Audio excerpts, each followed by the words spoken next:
Boas tardes a todos, benvidos a esta nova sesión de Encontros Naturalistas de xaneiro, así para abrir o ano. Hoxe temos unha charla sobre picafollas que nos van a dar Damián e Dani. Damián Romay é biólogo, non sou biólogo, é naturalista experto en moitos campos, sobre todo con moita experiencia de campo, primeramente no ámbito da ornitoloxía, pero tamén con outros taxóns. No campo da ornitoloxía ten, desde que era neno, leva observando paxaros, concretamente os picafollas, que son un xénero que lle gusta moito, xénero filoscopos, que sempre lle prestou moita atención, e nos pode contar cousiñas moi interesantes sobre eles. Dani, técnico de educación ambiental, tamén con moita experiencia de campo en ornitoloxía, non existe titulación en ornitoloxía, pero se houvese, tenían os dous. Tamén con filoscopos ten boas observacións e nos van a apuntar van darnos as claves de en que fixamos para saber que especie estamos vendo en campo. Non? Muy bien. Muchas gracias, Ococha. Muchas gracias a todos por estar aquí. De nuevo, las gracias por el Grupo Naturalista por permitir seguir esta charla. A verdade é que é un tema que a mí particularmente me interesa moito, e Dani tamén empecese a apaixoar tamén por a observación dos picafollas, en xeral destes paseriformes menos coñecidos, ou por menos moitas veces máis obviados. Deixamos a veces dentro dun caixón desastre, como esos horribles pajarillos marrones que non paran de moverse nas copas das árboles.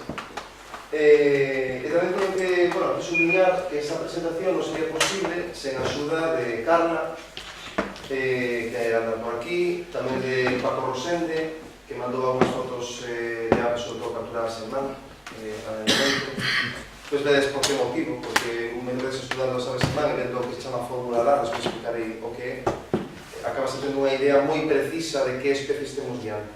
Cando a veces hai un par de especies que son realmente conflictivas para explicar. Manolo Carregal tamén aportou algunhas imaxes moi amablemente, e Fernando Pereiras, pois, o mesmo. Entón, a eles tamén un expreso agradecemento, decir que sen súa axuda sería imposible. O pasador, non sei se anda por aquí. Claro, aquí detrás do ordenador, ¿no?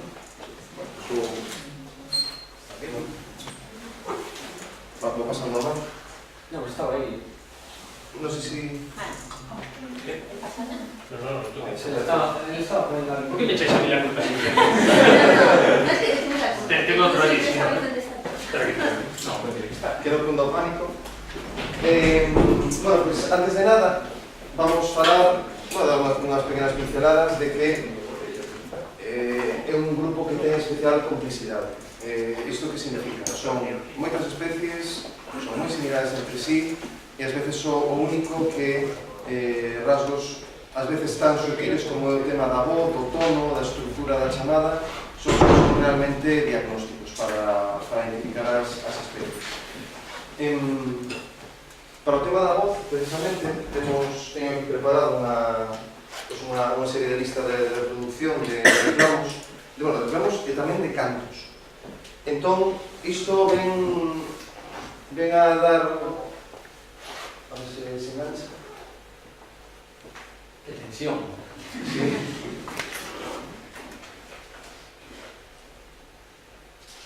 Ahí no estaba, ¿no? O sea, no está sentado aquí. Ah, vale. Estaba, Sí, el conocimiento estaba por ahí. Mira, es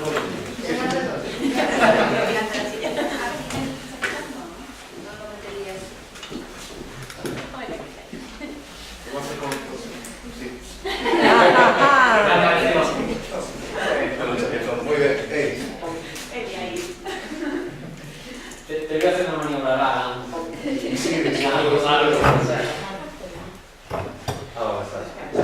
Exactamente. Vale, gracias. Escucha.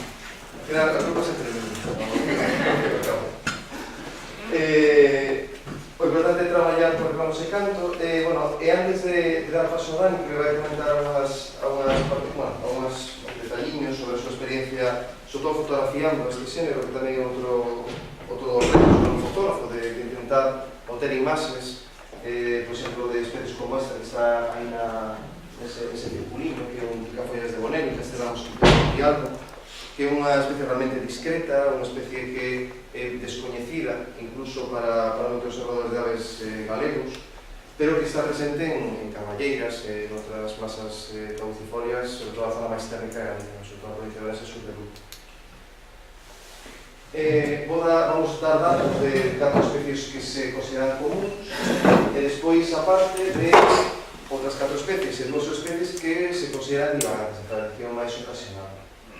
E aparte de sugerir unha serie de retos para identificar novas especies en Galicia, que ten un dos atractivos precisamente deste grupo, que é que hai o suficiente número de especies en Siberia que aparecen como divagantes ocasionalmente en Europa como para sempre estar atento neses meses de outubro, sobre todo, novembro, porque calquer día aparece un picafollas de palas, un picafollas boreal ou incluso algo moito máis raro. O aspecto xeral é, bueno, pues, basicamente uns pasariños de uns 8 centímetros, de partes superiores esencialmente verdosas, partes inferiores brancacentas, e que poden lembrar superficialmente a unha estreliña. As estreliñas son aves, unha estreliña riscada, unha especie residente sobre todas as masas de coníferas e mixtas de Galiza, ten unha abundancia máis ou menos aprezable e ven moitas veces a prestar certas dificultades, sobre todo para os que están iniciados en a observación de aves, para ser discernidas de modo satisfactorio de especies de picafollas. Mais aínda, se consideramos especies raras, por exemplo, este picafollas bilistado ou este de palas, que son de origen siberiana. É importante ter en mente que conocer ben a topografía, no sentido máis ornitolóxico da palabra, dunha ave é crítico para saber a que partes nos estamos referindo. Constantemente vou estar facendo referencia a listas superciliares, que basicamente a cella da ave. Despois falarei para unhas especies desta lista ideal, que percorre a parte máis alta da cabeza, de listas florales ou listas oculares, que están máis ou menos a esta altura, cortando ollo, normalmente son de cor escura. E despois vou facer referencia, especialmente para aquelas especies de orixe siberiana, da presenza de bandas alares. E as bandas alares son precisamente as marxes, digamos, a marxe terminal de 2 grupos de plumas que son as cobertoras medianas, que aquí están indicadas con as siglas CM, e das grandes cobertoras. As marxes terminais das grandes cobertoras e as cobertoras medianas ás veces forman bandas alares que son diagnósticos para unhas especies. Secundariamente, alguna especie como en concreto este picafollas de palas ten unha particularidade, por exemplo, na zona do sobrecu, do que sería en castelán o bispillo, neste caso ten un bispillo de cor amarelo, e ás veces tamén a cor das patas pode servir de axuda, especialmente no dueto de especies do picafollas musical frente ao picafollas común, incluso tamén ao picafollas silvestre. Diversidade do grupo. O encadre taxonómico é que pertence á familia Silvidae, xunto con as papuxas, por exemplo, os en castelán os carniceros, as folosas. E a subfamilia sería Philoscopinae, sería esa subfamilia. Despois comentaré en particular sobre esta división. A subfamilia Philoscopinae son, en total, 69 especies, das cales 58 son do xénero Philoscopus e 11 do xénero Seicercus. É importante decir que as 58 especies de Philoscopus son moi similares todas entre elas. E realmente hai algunhas que a primer golpe de vista non sabes que especie é, se non tes outras evidencias como reclamos ou biometrías. Son especies esencialmente do vello mundo, ainda que hai unha especie que é o picafollas boreal, que cría tamén en Alaska, das cales hai 20 especies de presenza máis ou menos regular en Europa. A maior diversidade, o foco de diversidade da subfamilia Philoscopinae está no sureste asiático, sobre todo na zona de Tailandia, sur de China, Vietnam, Laos. En xeral, e prácticamente sin excepción, todos están ligados a zonas arbóreas, incluso ao longo de todo o seu ciclo anual. Hai unhas excepcións, como pode ser, por exemplo, o picafollas musical, que aquí se pode ver, que está ligado a zonas ás veces de herbáceas altas durante a súa migración. Os tamaños, como antes apuntaba, bueno, serían 8 ou 9 centímetros, ata 12, e o peso, sabedes, desde especinas pequenas que chegan a pesar apenas 4 gramos, atas de maior tamaño, con depósitos grasos plenos que chegan a uns 15 gramos. Son aves moi pequenas. Este sería un exemplo clásico de Philoscopus, e estes serían os Seicercus. Seicercus sería máis ou menos como un Philoscopus máis cabezón, de cabeza máis redondeada, con esa presenza de anel periocular de cor branca moi chamativo, e que son originarios da zona do sureste asiático e tamén de Indonesia. Son 11 especies en total. Vale, ese sería unha árbore, digamos, unha nivel taxonómica, pois se clasificaría cada un dos grupos de especies dependendo da súa antigüedade, e os novos estudos suxiren que o grupo de o que antes dicía que a familia Philoscopinae debía ser unha familia aparte dos híbridos. O sea, sería os híbridos por un lado e os Philoscopus por outro. Pero isto non está aceptado por obra que sería a referencia, que sería o Handbook of the Rest of the World, que na súa edición online está constantemente revisando este tipo de cambios, e parece que, en concreto, os marcadores que utilizaron, que son aquí un marcador de sanguíneo, sea la bioglobina, e outro do citocromo ligado á liña materna, que parece que non son suficientes. Eu, como estou traballando niso, sei que o necesario para, por lo menos, ter unha idea moito máis precisa para este grupo sería utilizar un marcador molecular con un intrón ligado a un cromosoma sexual, un cromosoma C. Sería o ideal para facer un estudo preciso, pero eso ainda non está feito.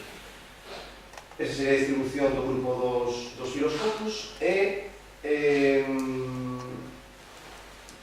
antes de pasar esta parte quería a voz a Dani para que nos comente a súa experiencia fotografiando picafollas, porque ti creo que levas detrás deles, bueno, levas a un par de anos detrás deles. Sí, un par de anos bastante en serio e outros dos intentando de vez en cuando. La verdad que son, bueno, como dice Damián, son moi pequeñitos y muy inquietos y se mueven siempre en los peores sitios que pueda haber. Cuanto más tapado mejor, cuanto más oscuro mejor, cuanto más a contraluz. Es un bicho súper complicado, es muy difícil de hacer fotos buenas. Entonces, es bastante importante saber un poco por dónde se mueven, ya no solo para hacer fotos, porque si estamos intentando hacerle fotos, si conseguimos hacer una foto más o menos decente, lo vamos a poder ver bien. O sea, mientras estamos intentando hacer la foto, por lo menos lo podemos disfrutar. Entonces hay que saber un poquito por dónde se mueven. Son pájaros que se mueven normalmente a media altura en los árboles y cuanto más cerrado mejor. Me encantan las frondosas, coníferas así bastante cerradas también me gusta mucho. En los grandes parques de las ciudades es una pasada lo que se esconden.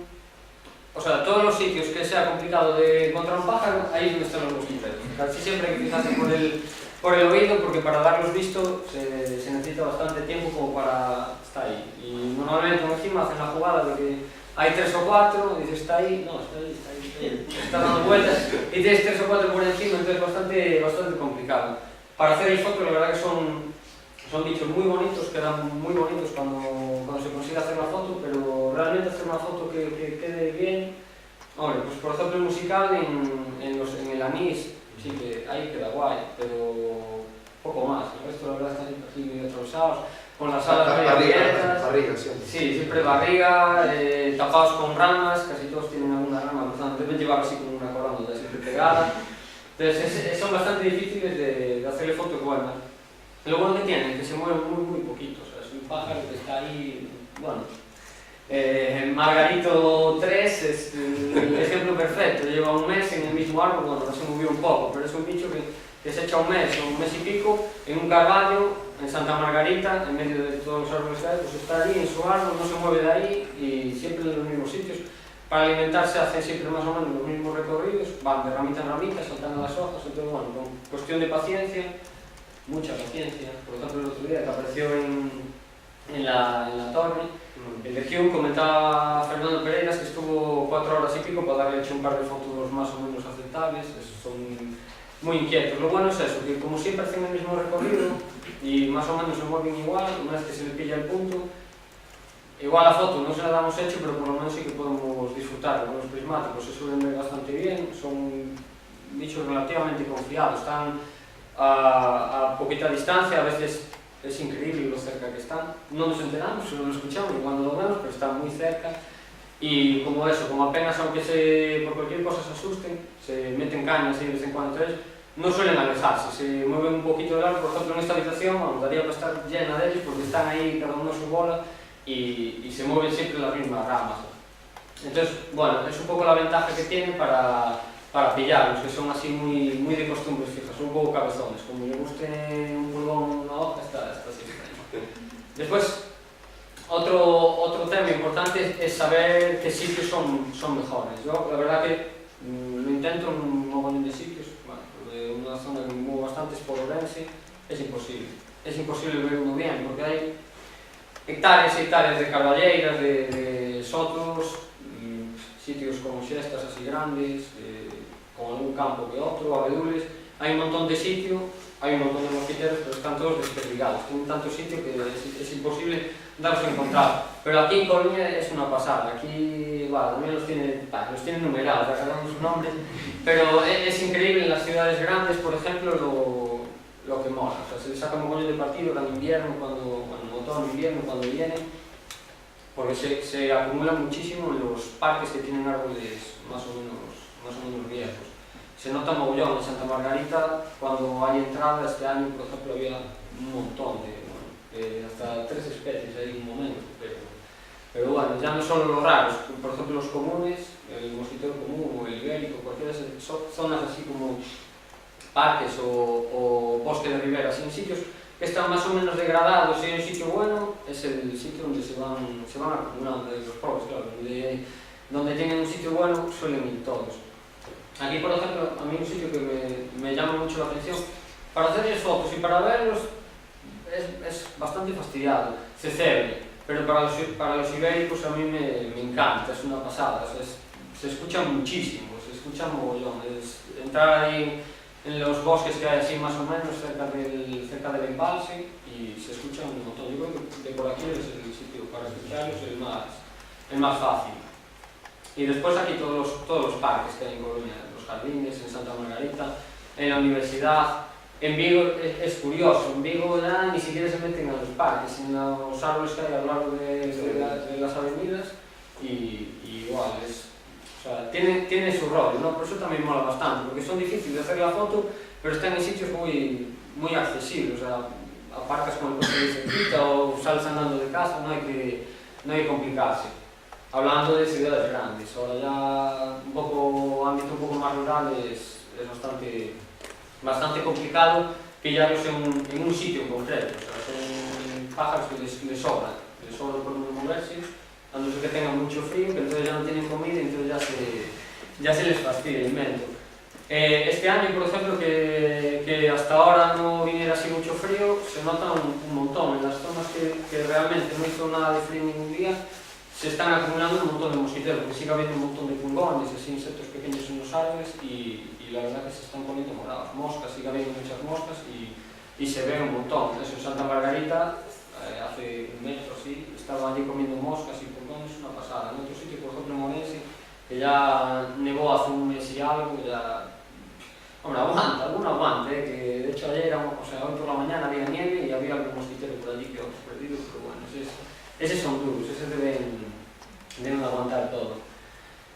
Lo principal para verlos es la paciencia, o sea, hay que tener mogollón de paciencia y saber lo que queremos buscar. A ver, podemos salir a ver mosquiteros en general y vamos a ver seguro, pero si queremos buscar alguna especie en concreto, ahí Damián un batido fijo, Damián se machaca Santa Margarita, cada árbol, cada pájaro, cada hoja, no deja nada, va todo ahí, vamos, sí.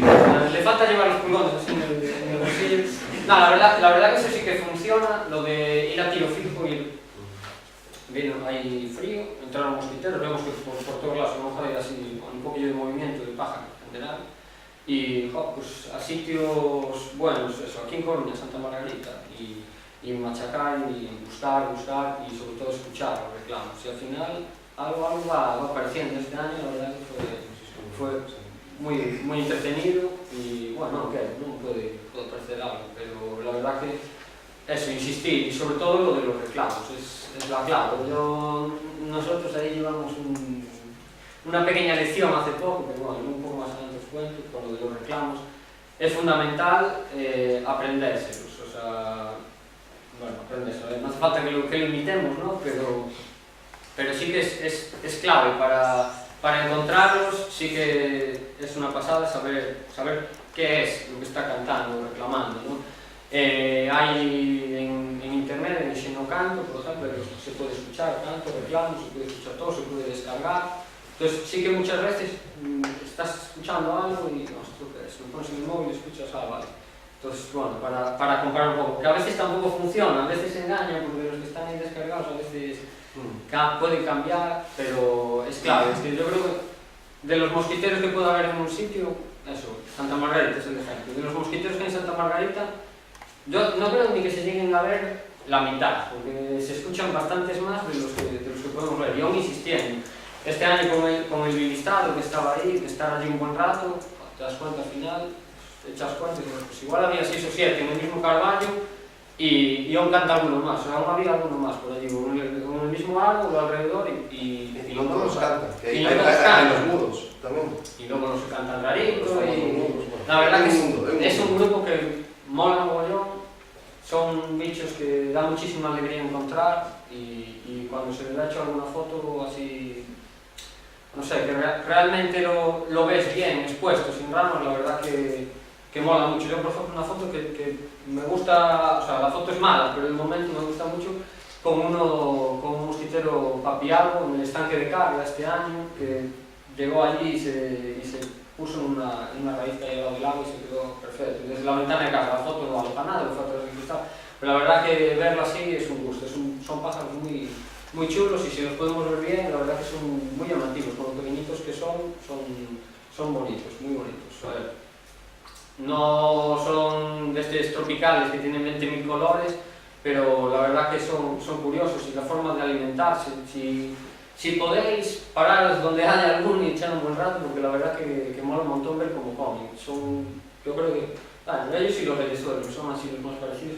La forma, son los bichos que más rápido se mueven, parecen que están locos. Bueno, igual tienen alguna sustancia rara en los pulmones, porque les dan demasiada energía. O sea, yo creo que la energía no comen tanto para poder pegar esas migraciones enormes hasta Siberia, no, es como ese rama en rama y a toda leche. Están los bichos que no paran ni un solo momento. Entonces, sumando todo, la verdad que es un grupo que atrae un montón. Y si aún encima se le mete el añadido de que vienen bichos súper raros y que son difíciles de encontrar, eso ya... Llegado de casa. Es la leche. Sabes de casa antes ahí a... Sí. Poder, o sea, intentar, ya no encontrar, pero intentar encontrar algo así de esto rarito y tal. Bueno, este año por fin encontramos uno así más o menos raro. La más o menos, una décima cita a nivel estatal, tío. Sí, bueno, es algo que da más alegría que con otros pájaros, ¿no? O sea, a lo mejor, por ejemplo, las gaviotas, ¿no? Hay unas cuantas que sí que son muy chulas, pero bueno, vas a la playa, hay 100 gaviotas, tienes que verlas y molan muchísimo, pero bueno, es estar allí un buen rato, saber distinguirlas y bueno, hay algunas que son un poco difíciles, pero otras, bueno, más o menos se distinguen. Pero es entre que se parecen, que no paran quietos, que si el canto, que si puede estar desgastado el color y un montón de historias. Y después con encima, no hay que ir a sitios así súper idílicos, están aquí en la ciudad, aquí en este salto, ahí en este se escuchan mosquiteros, en cualquier árbol que haya, se van escuchando y en cualquier sitio puede aparecer algo muy llamativo y que más aún que otros pájaros, otras rarezas, es que son así, 15 gramos, el más gordo de todos, que tiene que estar bastante gordo, la media de 10-12 gramos y pensar de dónde viene ese bicho y todo lo que viene pasando y que viene por el mar y que si las gaviotas se los pueden comer como si fueran palomitas, o sea, todo lo que debe pasar en ese viaje para llegar hasta aquí, o los que vienen normalmente aquí, eso, el musical, que vienen ahí de repente un montón de ellos, están ahí unos días comiendo como locos en el anís y se tiran otra vez.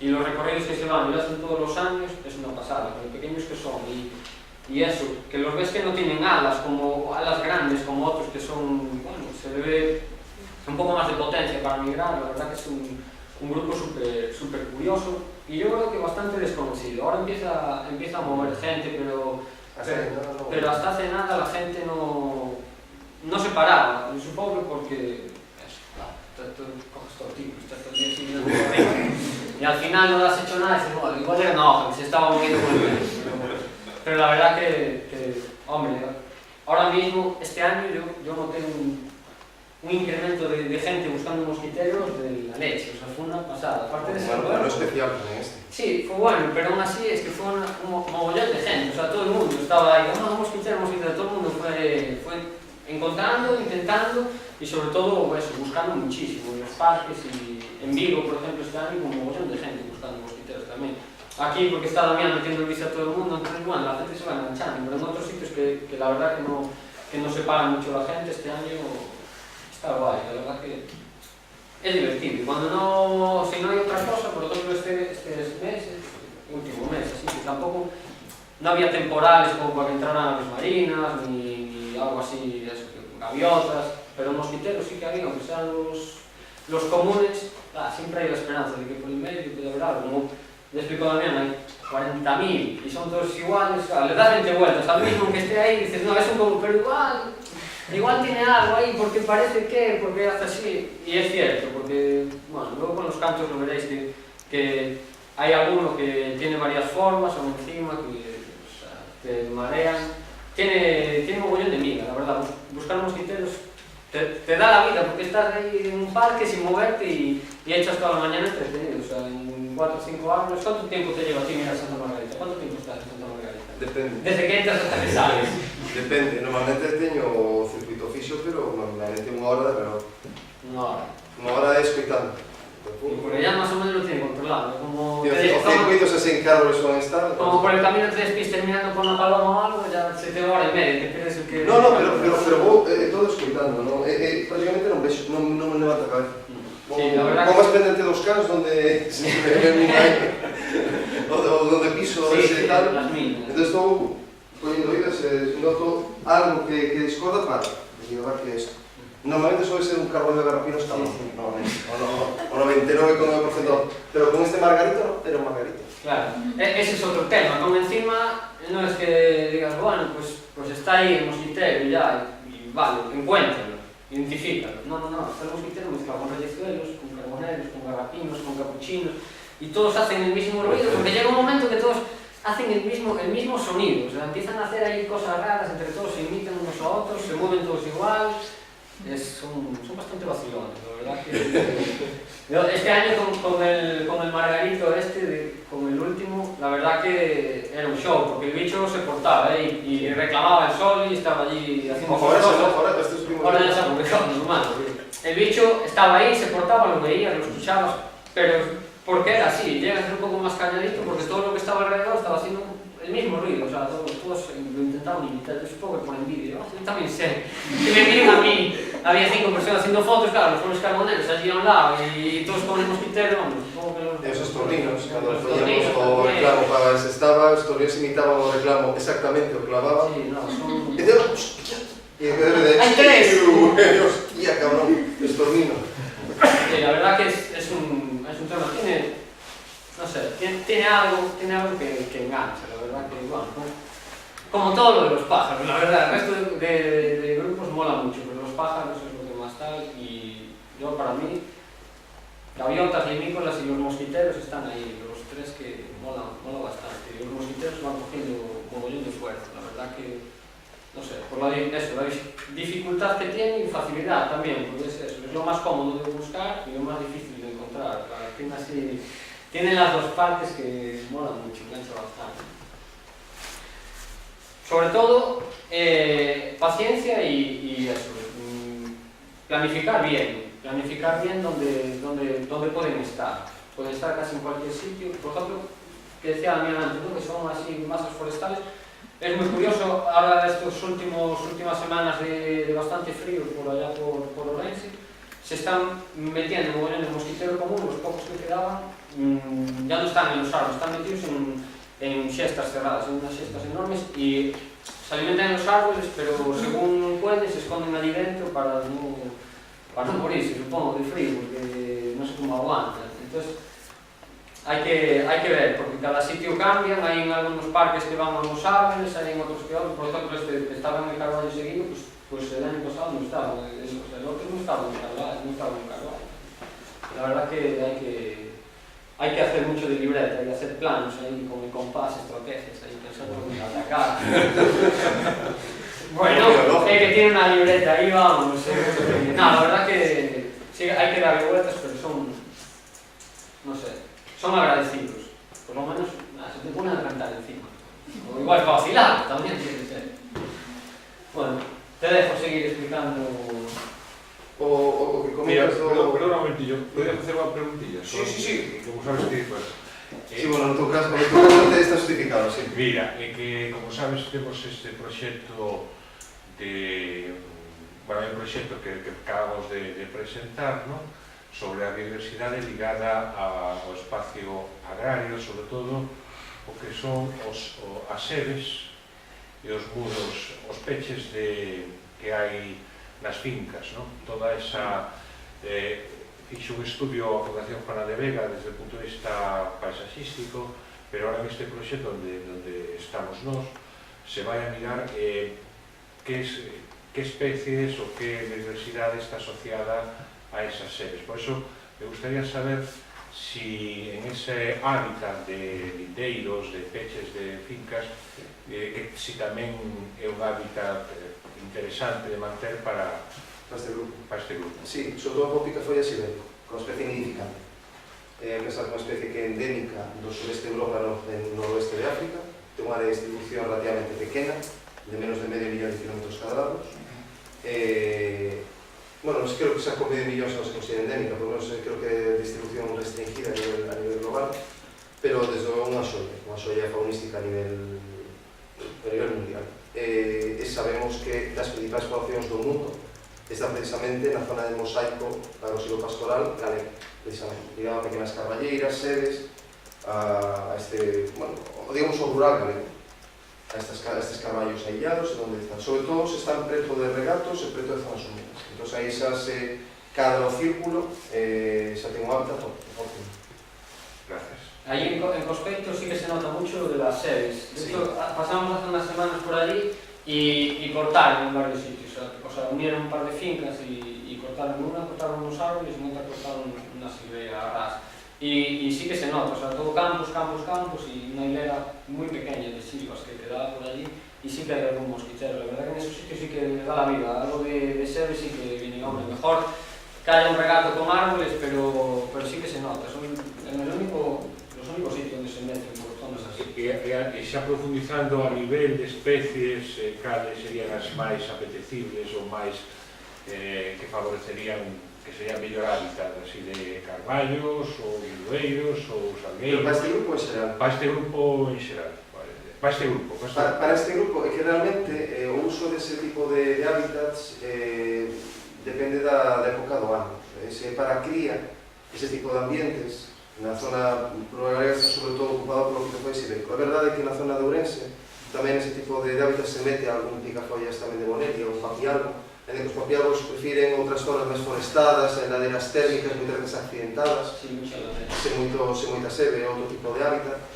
E despois no inverno, os mesmos lugares onde cría o picafollas ibérico son ocupados por picafollas común en invernal. Exactamente os mesmos, incluso nas árboles onde había picafollas ibéricos cantando na época de cría, despois na inverno están ocupados picafollas comuns, provenientes de Europa.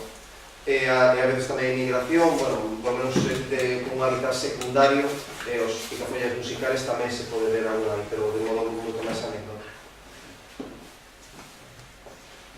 Pues nada, estamos aquí, vou comentar simplemente as 4 especies comuns, non sei se en primeiro lugar, que é aquí a nivel galego. Dúas delas son esencialmente estivais, despois hai unha invernante e unha que é migradora. Estivemos falando tosido delas, ao momento que as vou a mencionar xa vos das conta. A súa abundancia como nidificantes pasa de ser desde anecdótica, no caso de picafollas musical, ata abondosa puntualmente como o caso de picafollas ibérico, que sobre todo en algunas zonas de unidades onde mosaicos agrícolas ben conservados, acá a densidade realmente óptimas. Vou tratar tamén 4 especies divagantes, 3 que apareceron en Galicia, por estar listadas en Galicia, 3 siberianas e unha de ámbito euro-siberiano bastante amplo. E despois vou falar de 2 especies, subespecies que son unha do Philoscopus colivita e outra que, bueno, é unha especie como de caixón desastre de Philoscopus trochilus, que están citadas tamén a nivel galego e que serían raras. Despois, bueno, moi por riba, 5 candidatos a aparecer, porque nos partíanse en mente de que podría aparecer en calquera momento, para nos partir o sobrenome. Algunas delas están citadas, incluso en lugares tan próximos a Galicia como as suyas. Son as especies que son máis frecuentes, que son, neste caso, o picafollas europeo, que sería este, o picafollas ibérico, que vos diredes, é unha copia. É moi similar, realmente similar, os rasgos identificativos son moi, a veces moi pouco apreciables. O anelador está aquí, Miguel Maestro pode dar fe diso, que moitas veces as distincións son a veces realmente dificultosas. Este outro, estructuralmente un poquinho máis distinto, que o picafollas musical, e este outro é o picafollas de Monel, que sería o mosquitero papial. O sea, mosquitero común, mosquitero ibérico, mosquitero musical e mosquitero papial. Están os nomes. Raros listados en Galicia, a subespecie siberiana do picafollas común, que sería o Philoscopus colivita tristis, que sería este, que é moito máis grisáceo. Despois, ao noso queridísimo Margarito, o Philoscopus inorratus, mosquitero listado. Este que sacou Dani Carlo, que a Dani, na Praia das Lapas, que é o picafollas de Hume, mosquitero de Hume. Aquí este de aquí de cores tan apagadas que parece casi como un señor bastardo, un resenor de agua, é un picafollas escuro, un mosquitero sombrío. Este outro é o caixón desastre que antes comentaba, que é o grupo que se chama Trochilus barra Yakutiensis, ou caracteres de Trochilus, Philoscopus trochilus acredula barra Yakutiensis, que serían as coacións siberianas de picafollas musical, que por certo son extraordinariamente abundantes. Estamos falando de varios centos de millóns de aves criando en Siberia deste grupo. Pero a pasa que tiene unha área de invernada máis ligado ao sur de Asia. Entón aquí é unha zona bastante marginal. E despois este, que é bastante curioso, porque en Europa non é que sexa un paxaro especialmente raro, tampouco é moi frecuente, pero, por exemplo, vais a zonas boscosas do noreste de Francia, Alemania, Suiza, Polonia, se non vos digo nada, e está prácticamente en todos os lados. Incluso tamén cría no Reino Unido. Igual un día se tes a oportunidade de pasear por ali, damos conta que o picafollas asubiador, mosquitero silvador, é unha especie que forma parte da fauna arborícola do centro de Europa. Pero, sin embargo, a nivel da Península Ibérica é solamente migrador prenupcial antes da época de cría, máis ou menos frecuente pola costa mediterránea e Baleares, e migrador postnupcial tamén escaso, tamén resistido a esta cosa. En Galicia hai un par de mencións, non máis. O sea que debe pillar moi sencillamente. Pero por iso que unha especie europea que non se ve, sen embargo, os picafollas siberianos que veñen na máis noxe, van a participar tamén. Bueno, por cierto, premio al 15. Se queres optar a premio gordo da lotería, aquí están 5 candidatos, simplemente para que os sonen.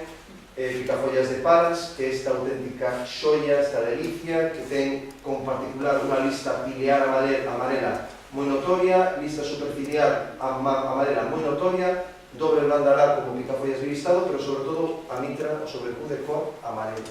É diagnóstica. E aparte do sobreclamo tamén é un churi, así unha especie de churi, así como a parte moi ascendente, que tamén é diagnóstica. Outra especie que se citou en Asturias, que, bueno, ainda que non foi homologada a cita, hai unha cita homologada en Andalucía de picafollas boreal, que é este. Unha lista superciliar extremadamente longa, moi branca centa, con inicio de cor amarelo, é unha única banda aquí nas grandes cobertoras, un bicho raro, incluso no oeste de Europa, porque podría aparecer. O Philoscopus trochiloides, o picafollas trochiloide, máis ou menos como unha versión reducida do picafollas boreal, tamén con unha única banda alar, pero con a lista superciliar un poquinho máis corta, e con un reclamo tipo lavandeira, así chiqui, así un reclamo moi parecido a este. Se estiven detrás del, como digo antes, en Holanda, pero, por exemplo, como nidificante, está empezando a criar, pues está a iniciar expansión cara oeste en Alemania. Está empezando a criar, o sea, do oeste de Europa e de Siberia, empeza a criar cada vez máis ao oeste. Outra especie que igual que o picafollas de Monel, un mosquitero papiago, é o picafollas oriental, que é o que se chama un splitter recente. Antigamente era a mesma especie, pois as poboacións que crían, os que antes se pensaba que o picafollas de Bonelli, que criaba en Grecia, que criaba na antiga Yugoslavia, en Rumanía, Bulgaria, pois ahora mesmo se separaron nesta especie que é o picafollas oriental, que clavado, incluso en man, ás veces non se pode distinguir, e solamente o seu reclamo é realmente diagnóstico. Por último, o picafollas de Swartz, que é esta especie que ten unha particularidade que é un poquinho máis grande que os picafollas común, ten a parte de abaixo da zona anal de cor así melocotón, que tamén é diagnóstica, lista superciliar amarelenta, peteiro gordo e rosado, e sobre todo un reclamo chasqueante. Unha cosa bastante diferente que os reclamos habituais. Pois estes todos, este se citó en Asturias, este se citó en Canarias, en Baleares, este en Asturias tamén se ten citado, este tamén se ten citado en Asturias, este en Cantabria. O sea que están, poden chegar a Galicia en calquera momento, pero seredes vos os primeiros, non o sei, se estades atentos, quizás seredes os primeiros en localizar os primeiros das especies.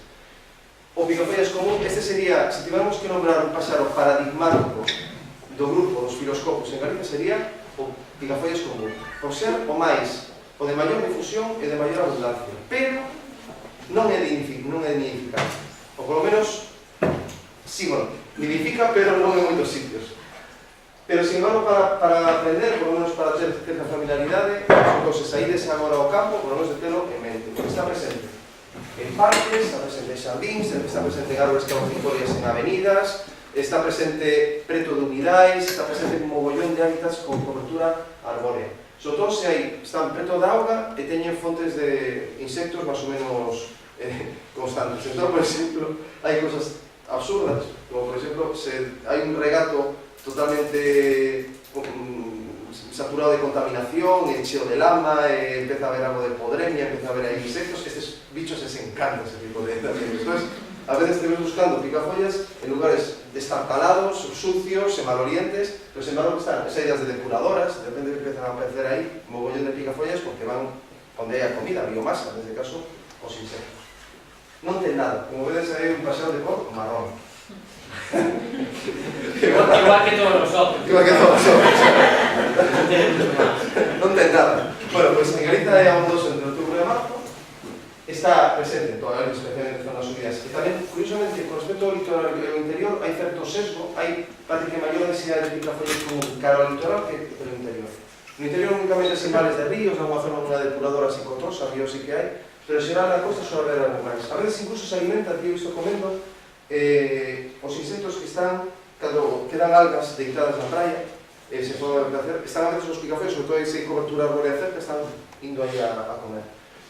E bueno, nidificante moi localizado na montaña. Si, cría picafollas común en Galicia.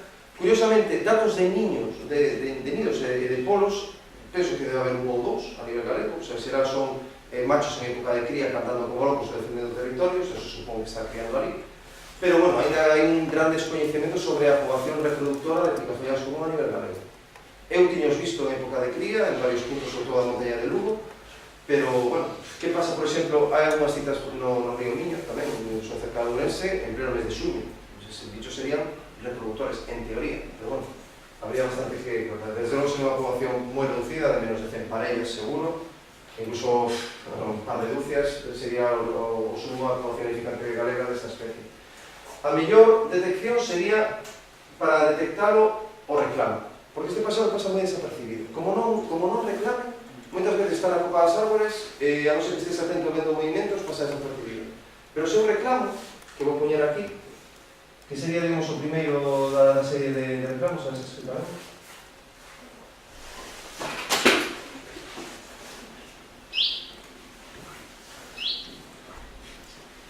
Chui, vale? O típico, vale, pagamos un reclamo que é clásico, o típico chui de picafollas común. Bueno, hai alguna complicación porque este ano, bueno, este outono apareceron picafollas de non sei que poboación que tiene un reclamo ainda máis corto que este. Entón fan pi, además, o sea, a primeira parte do reclamo, pi, así unha cosa super monosílaba. Como eso, que se come letra. Como se come letra, pues tamén se come parte da... Se no sonograma, depois mirar o sonograma, pois...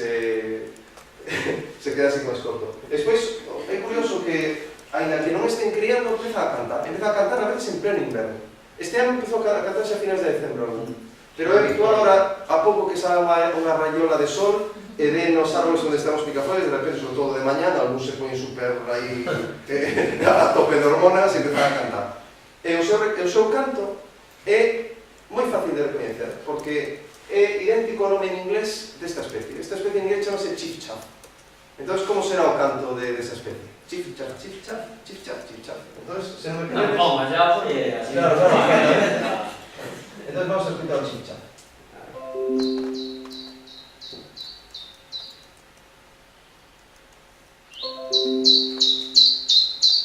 Chiff-chaff, chiff-chaff, chiff-chaff. Sí, é rítmico. Esta mañá había un cantando, por exemplo, en Playa Carcela, neses bétulas que hai plantados. Yo, para que veáis que soy muy friki, es lo que tengo de despertador. Bueno, un dos rastros se chía polo reclamo, que he compartido con outras especies. Bueno, lo de picafollas, mosqueira, pues ven a retratado o hábito de dedicar esas as follas onde atopa o seu alimento. Entón, bueno, pues é interesante, por lo menos, así temos isto de fondo. As especies que hai aquí son toda a especie nominal que a europea en xeral, menos de Escandinavia, e a Vietinus en xeral se pode definir como aqueles picafollas de cor máis escura que crían en Escandinavia. Son ligeramente máis marróns. E a veces se ven algúns marróns, totalmente marróns, parece como ahumados por tabaco, que non son tan nervosos, serían asignables a tipo a Vietinus. Pero, bueno, hai certa discusión. Entón serían avietinos de aquí do sur de Escandinavia e o resto sería isto amarelo, serían da subespecie colibita, a subespecie nominal. E a súa área de invernada, pois máis ou menos coincide ao sur, xusto ao sur desta zona. Pois sobre todo a Península Ibérica, norte de África, este de África, pois aquí se meten os picafollas. Parece que van baixando máis ao sur, canto máis frío se o inverno. Porque se hai inverno sobre como este, pois quedan a ver picafollas como este ano, que queda un mollón de picafollas, porque se hai en Francia, por exemplo, pasando o inverno. Bueno, ahora con esta ola de frío se va a cagar, va a ter que ir ao sur. Era igual que era. Sí ou sí. Bueno, aí está Vietinus. E bueno, este xusto, a zona onde eu teño escoitado no mes de xuño, que é un hábitat de bosque atlántico, de montaña, con carballeira, con alguna falla, por aí solta, na desa rogueira, en Fogoso por él. Pois aquí imaginados, pois é chic-chac, chic-chac, e cae bien. Pois aquí, ese canto, normalmente se escoita en inverno, de hecho está invernando, se ponen así felices e contentos. E pois que marcha no mes de abril a criar o norte de Europa e despois ya dejas de escoitalos hasta que volva a cantar en xaneiro. Pois esta cousiña de cor marrón, pois aquí está manchado algo de polen, de cor vermella. Ten esta marquiña aquí nas alas, un piño amarelenta, que si a veces chama a atención a uns individuos, sobre todo, pero é moi variable. Patas oscuras, negras, totalmente, incluso tamén os pés, peteiro tamén así negruzco. Non ten nada. Pero los mosquiteros non son marrones, son verde oliva. Bueno, verde oliva. Dice marróns, pero moi descuidado. Dolle razón a él, pero claro, sí, bueno, verde oliva, parlacento, verde de tal. Palabra de marrón. Bueno, aquí esa cor, se tiene que preguntar a Miguel, con esta cor máis oscura. Ves que a mandíbula inferior un puño máis anaranxada ou de cor así rosada. Sobre todo uns individuos, sobre todo cando están na época de cría, se poñen un puño máis pálida. A veces ten un atisbo de medio anel periocular, sobre todo na parte inferior, vista superficial en xeral, un pouco notoria, un pouco marcada. Esta foto de Eva Regale de Fernando Pereiras. Estas son aves capturadas en man. Esta, bueno, de Paco Rosendo, pero non sei se sacaches ti. No te acuerdas del bicho. Si es que non te acuerdas, bueno. Ser capturado para el alimento científico en Ponteceso. Entón, ves que ten aquí a nena na patiña, pois non con sorte, para que o recaptura, por exemplo, imaginada en Polonia, xa sabemos, podemos trazar a área de invernada e a área de clima. Vedes que algúns individuos, como por exemplo este, tienen a parte de arriba xusto do ollo, que sería a parte máis amarelenta da ceña, pero non é habitual. Normalmente as cores da lista superciliar suelen ser relativamente pálidos, pero bueno, non demasiado chamativos para nada. Esa sería a fórmula A, unha ala moi redondeada, ves aquí en forma de paleta. E bueno, en este caso, a segunda primaria, que sería esta, a primeira primaria é unha pequena cheque por aquí. Está o xusto dedo encima. Pois esta segunda primaria, cando se prega a ala, coincidiría máis ou menos a altura da octava primaria ou da novena. Isto é útil deste rollo absolutamente, bueno, desechable, voy a borrarlo de mi mente. No, pero Isto, curiosamente, é importantísimo porque unha vez que o tes en man, asegura as identificacións, porque as fórmulas son moi constantes. E para os aneladores, moitas veces, incluso a veces en ver máis detalles do bicho, abren de ala, xa din, bueno, pues quitero, xa por a fórmula super útil. Bueno, pois, ese sería o sonograma do canto. Chif, chaf, chif, chaf, chif, chaf, aí ves os golpes. Chif, chif, chif. E pois este sería o sonograma do reclamo. O chuí, chuí, chuí, ya está. Bueno, o picafones ibérico, a ver, quen lle atopa as diferencias co anterior? Prácticamente non hai. La anilla, que La anilla, neste caso. Bueno, as diferencias son moi sutiles, moi sutiles. E de feito, hai uns individuos que así de primeiras non distingues. Pero, vemos aquí algunhas fotos que hai uns individuos que sí que chaman máis atención. Porque o picafones ibérico, como antes dicía, é un endemismo do sureste de Europa, norte de África, é estival. E apenas se solapa co picafollas común. Cando se solapa? Marzo, abril, cando están os últimos invernantes, eses que non queren deixar ese árbol que se pasan por o inverno, están aí hasta abril aí, que non queren marchar, e chegan a uns destes ibéricos, e a veces coinciden no mesmo espacio. E ás veces tamén, setembro, outubro, sobre todo, cando os últimos picafollas ibéricos normalmente se escoitan a principios de outubro, que é cando xa empeza a chegar xa certo número de picafollas comuns en invernada. E a veces coinciden. E moitas veces é moi entretido, para mí son un friki, andar un paseo e andar ao reclamo, saber onde está o común, onde está o ibérico, é un reto. É común, case todo o especialmente en humidais e carballeiras e no mosaico este agrícola que antes comentaba. A poboación a nivel galego alrededor de 400.000 parellas, o sea que, bueno, está bastante ben. Unha densidade debe supoñer máis un terzo do total a nivel español. E que antes, cando era chaval, estudábase como unha variante de canto do picafollas común. Decíase que era o picafollas común que en España cantaba diferente. Despois pasou a ser unha especie distinta, pero se bautizou como unha subespecie, como Philoscopus colivita abreki. E despois pasou a ser considerado Philoscopus ibéricos. Desvisouse iso e considerouse xa unha especie aparte do picafollas. Isto é relativamente recente, do ano 2000, 2002, ou cousa así. O que sí que é unha subespecie que está aí bastante en discusión, eu creo que é o mesmo, é toda unha clina. Os biscayenses son máis pequenos, os da zona máis pegada a Pirineos son un poquinho máis pequenos, pero bueno, penso que está dentro da variabilidade.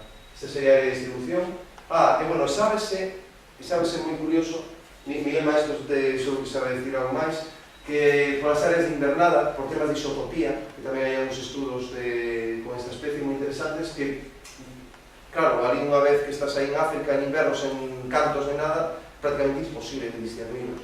Pero se sabe que debe invernar nesta zona, máis ou menos de Senegal, Mali, a verdade é que, bueno, cruza o Sáhara todos os anos para despois volver aos mesmos territorios.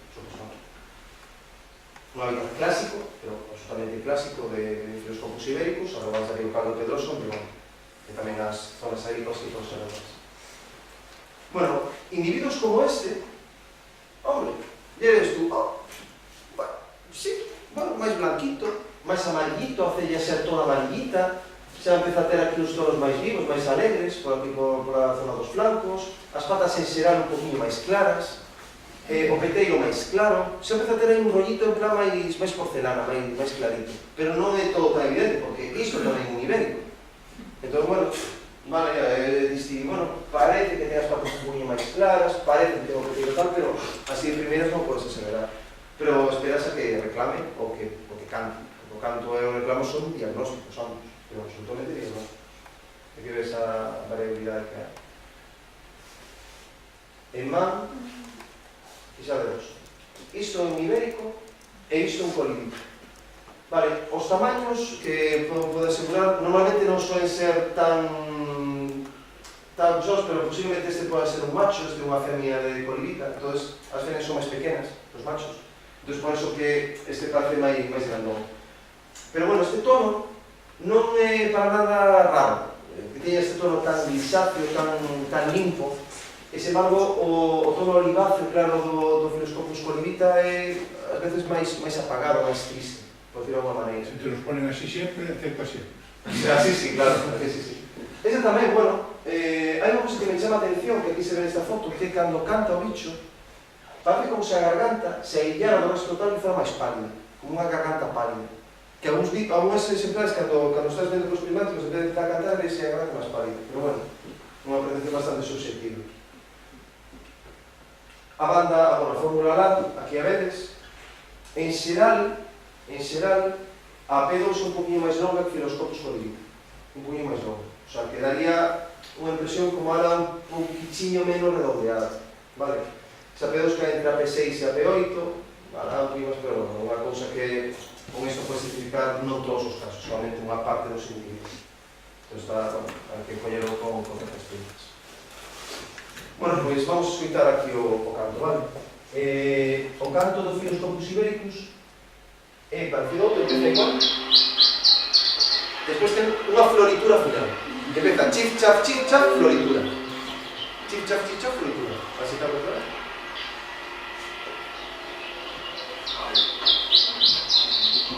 Chif, chaf, así como... Non é chif, chaf, que parece monótono, parece unha máquina. Este ten, vou repetir, ten esta floritura final. Algúns individuos se nota, pero a floritura, pero preciosa ao final. Son creativa. Vale. E o reclamo...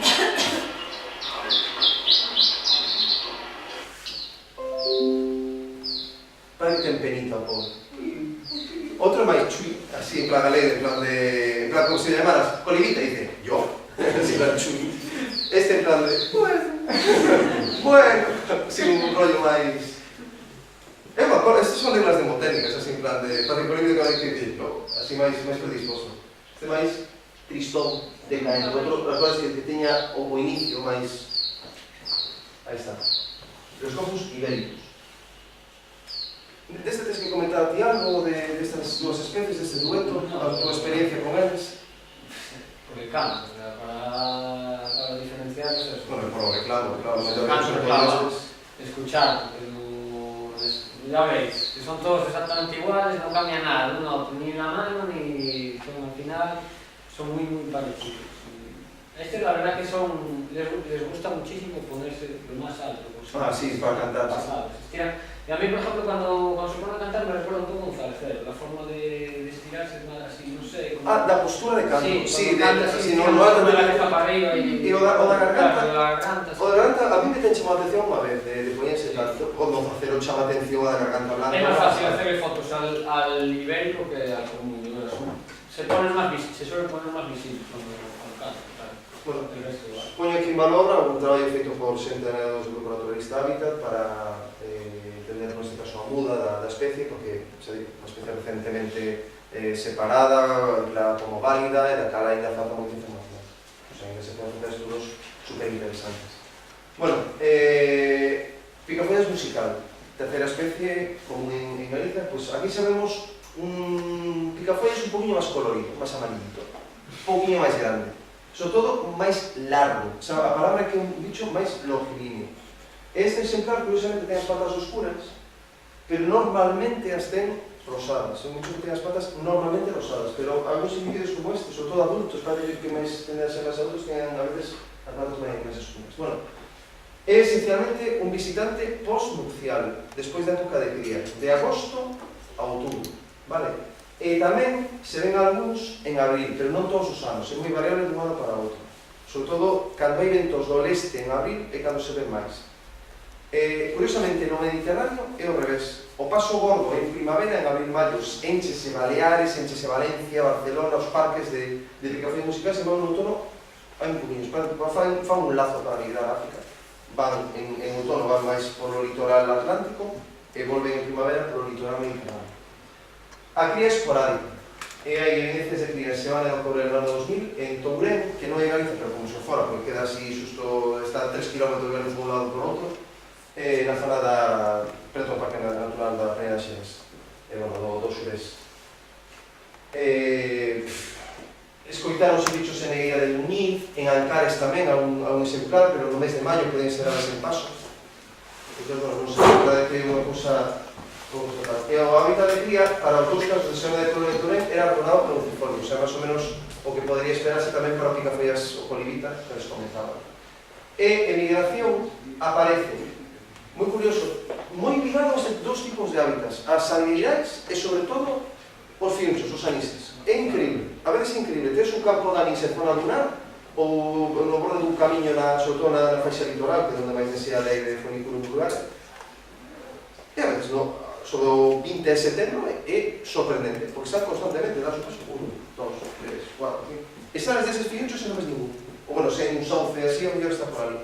Pero se non, é alucinante a dependencia que ten tinte, te lo aí afotado, tes unhas fotos máis cantas fotos. Sí, no sé dónde las tengo, pero sí que se deja hacer fotos bastante bien. Aquí hay un sitio que vimos este año, que nunca habíamos pasado por ahí, en el Ventorrey, detrás del centro de salud, hay una finca que está todo lleno de fiuncho, es una pasada, ahí para un mogollón, hay silvas, hay unas higueras y justo está eso, los fiunchos muy cerquita de la carretera, la verdad que está guay. Y la zona de Benz, donde está lo de Torres y Sáez, que desbordaron hace poco, sí. toda la rueda de la carretera también nacen y están ahí, vamos. Este sí que se deja hacer fotos. Curiosamente, no he encontrado las fotos que tengo de este bicho para la presentación, no sé dónde las tengo, pero este sí que se deja, aparte, es muy visible y como es un poco más bruto que los otros, Sí, la máis, forma de comer. máis descarado, a palabra que é un descaro máis grande. Aquí o subespecie está presentado nominal e eu son estatuto da crédula que despois falarei dele. Pois, esta distribución do bicho, sobre todo ligado máis ou menos ao norte do paralelo 45, en Europa, a zona amarela é do subespecie nominal e despois a zona laranxa e a zona vermella son do grupo este raro de os musicales siberianos, do Acrédula yakutiensis. E a súa área de tal, antes o dixen mal, se me cruzan os cables, tedes que disculpar, porque van a África, pero van a invernar ao leste de África, a esta zona, que veis por aquí. E lembro, ademais, que se me acaba, ahora acabo de ter o recordo, que vimos esta especie invernada en Etiopía. Un dato interesante que vimos en ela, porque efectivamente eran blanquiños todos. O sea, máis arriba de donde di que poden parar. No, aquí tamén está manchado, sí, tamén está manchado. E os de aquí de Europa invernan no oeste de África. O sea, imagina a densidade que debe haber aquí de picafollas debe ser brutal. Esta é unha zona de cría posible, a zona de Media de Muniz, onde se quitou, e, bueno, os ambientes de parada migratoria, pois, bueno, ves aquí un humedal, cerca do mar, es unha fila de fiunchos, que ves aquí con flor, se ponen a tope. Había a comer arañitas e a comer insectitos. Bueno, pois aquí ves uns picafollas musicales, isto da portada, fixados a pella xa un poquinho máis amarela, máis notorio, que teñen un poquinho máis longo, as patas aquí xa se empeza a entrever un pouco rosada, sobre todo nos pés, pero sobre todo, vamos a ver se hai outra foto que se vexe un poquinho mellor. Este é o típico exemplo de picafollas, que se ve en outono os juveniles amarelentos. A inmensa maioría dos juveniles que se ven en paso prosnuncial, o sea, a maior parte das aves que se ven aquí son juvenis, e a maior parte deses juvenis tienen esta cor amarelenta. Son chulísimos. Alguns deles son super amarillos, son guapísimos. E as patas moito máis rosas. Este é un ave de primavera. E unhas cosas que chama a atención, por lo menos se tes a certas alturas son un pouquinho máis grandes, pero un pouquinho máis cortotes, sobre todo son moi largos, que tiñan a cola máis larga e sobre todo a proyección primaria, que sería desde o final das terciarias ata a punta da ala, todo este treito da ala, que chamase proyección primaria, é larguísima. E ves con prismáticos perfectamente. Un pedazo de proyección primaria así larga, que supón casi a metade da longitude da cola, eso sempre un musical, sempre, non hai dúbida. Con ver ese detallito, se identifica o bicho. Aparte que é moi amarelito, o peteiro normalmente suele ser rosita, así unha cousa moi chula, para que está moi ben. Bicho bonito. Ves? Se vedes isto confundiríamos co bicho que vimos ao principio, tan pardo, oliváceo, tal. Un juvenil típico como este, pois xa vedes que, bueno, patas rosadas, ou así tal, o peteiro máis ou menos claros, da cella, este color, pero que se identifica mal. Este é o bicho malo. Si a alguien se le puede confundir con un zarcero. Zarcero común, exactamente.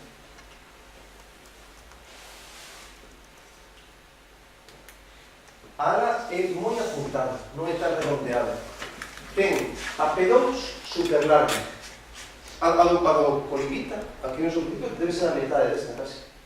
A do ibérico un puño máis longa, pero este é unha P2 super longa. E cae, pois, máis ou menos cando pregas a ala, entre a 5 e a 6. O sea, non é coa 8. A verdade é que formularla neste caso non hai dúda. Alas moi apuntadas, o parte para gañar velocidade na migración. Parece que o que sería a explicación. Canto desta especie. Moi similar ao canto do pimpín. Sabedes como é o canto do pimpín? O chi, chi, chi, chi, corro, chi, chi.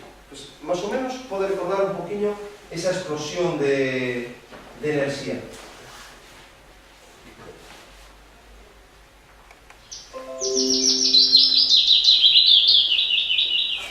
Ten certo aire, sobre todo ao principio, como empeza. Pois, normalmente hará a veces durante uns segundos máis, así en plan gustándose. Mezcla entre pinzón, totobía... Totobía ten un aire de pinzón, ou un aire de, así, de nos tocando as totobías, melancólico.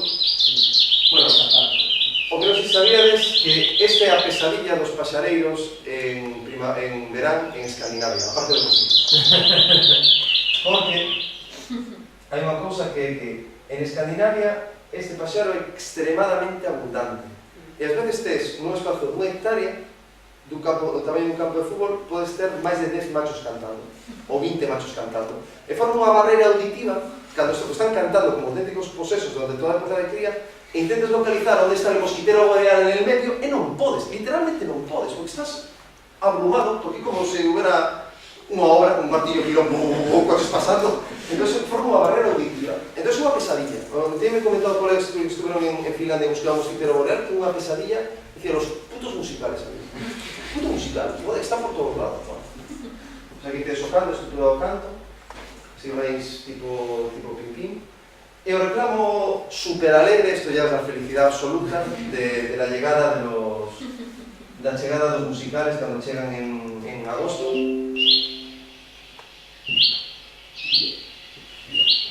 Puño máis longo que outro, non é tan chip, o sea, máis, outro é moito máis corto, é un petardazo. Este é máis longo. Chui. O sea, en plan de, que feliz estoy de estar aquí. En plan, así, vamos bien de novo.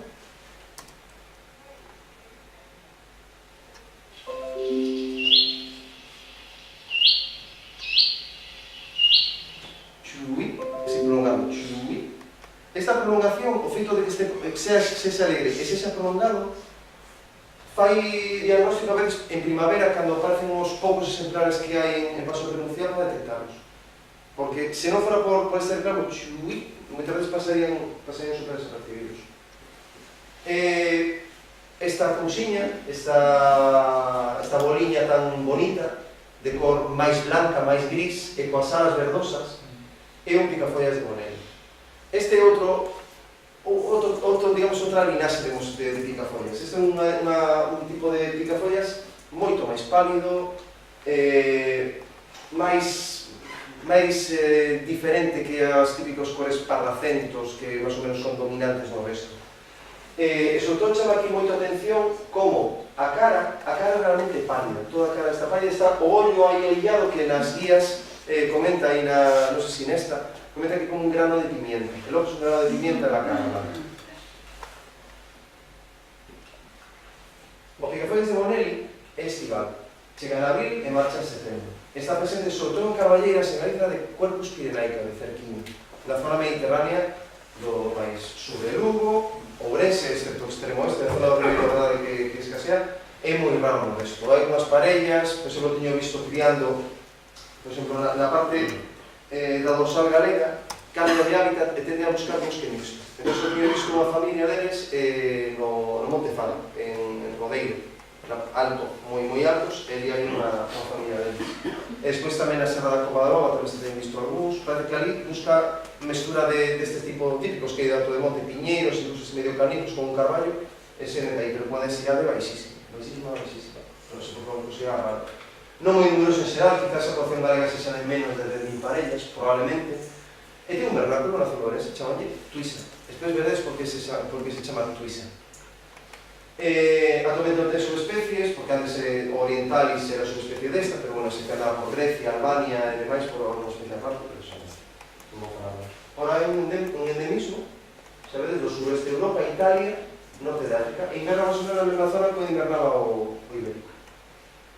E bueno, sitio clásico de cría, sur de Ourense, zona do Val do Támega, zona do Val do Mente, estribacións destas serras dos extremos sur do Ourense, a Escurqueira, Vega do Seixo, Ríos. Ligamos a carballeras de Cuercos Pirenaica. Por exemplo, mas os podo decir onde están os territorios. Aquí de onde Vega do Seixo había territorios nesta ladeira e nesta ladeira. E ves aquí as manchas dos arquiños. Por aquí cantaban, mucho. Andaban por aí. E os copos non eran. Además, é precioso o canto deste bicho, vedes con os señores de fondo. Unha auténtica delicia. En man, capturado para el lamento en abril. Esta ave ten, pensei moi ben o rasgo da cara moi pálida, do ollo así como aillado, e das partes verdosas que ten no vistillo e nas alas. Ese tono verdoso suele ser diagnóstico, para ver así medio dubiosas. Mira que clariño, ves o verdoso que pode ser no vistillo, nas sobrecubo, nas alas. A cariña que ten, moi chulo, verdad?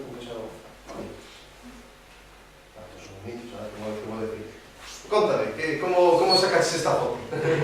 Este es el que decía antes, este año, que de sorpresa apareció en el estanque. Esto justo antes de ir al estanque, cuando fue que, por sorpresa, es un bicho que, como decía Damián, normalmente se mueve eso, en carvallos pequeños, en laderas, y se escucha bastante, y cuando lo ves es cantosillo, pero como están arbolitos así y todo súper cerrado, es bastante. Por ejemplo, en Ciña de Astro se escuchan bastante, pero para dar los bichos es imposible. Te metes en el medio y no los has visto, es más alto que los árboles. Y este casualidad apareció este año en Orense, en un castaño, en un soto. Estaba yo unos días allí cantando, y la verdad que llamó la atención. Y al final tiene las alas así como descompensadas, tanto el tiempo, así todo el tiempo, cuando se ponen un poco en alerta, sacan las alas para afuera y están aleteando así todo el rato. Es un bicho girando, a veces así girando, no. Es algo más parado que los otros, pero también tiene ese movimiento de ala y salta mucho, va de para arriba, para abajo, se mueve un montón. Y la verdad que fue una alegría bastante gorda de encontrarlo ahí, y luego a 100 metros en el estanque de casa intentando bañarse. No llegó a bañarse, no me acuerdo, porque de pronto otro pájaro lo asustó o algo así, pero llegó al estanque al borde y se quedó pensando, y en el último momento me echó el vale, lo echó el trepador. Duró el trepador ese. En el estanque hay un trepador, se quedó yo la finca, entonces ahí tienen que pagar peaje para poder bañarse. El canto es súper petardazo, un petardazo que tenga. Y suena muy fuerte.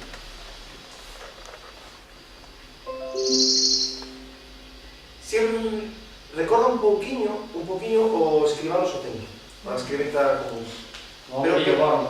Oh? Un brillo gordo. Un brillo gordo. Así, chirrrr. E vedes este ramo que... Esta cosa, ¿sabes? E va por este tipo de hábitats, este o fondo del señor, e chirrrr. Ah, mira, está o bonería. E a chamada, o tuisa... Tuí.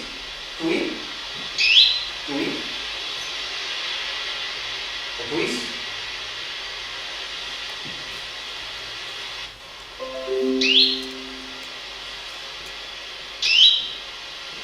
Isto daría o origen ao recamo tuisa, que é do sur do Orense. Aí está a estrutura. Moito máis señor, non é tan agudo. Tuí.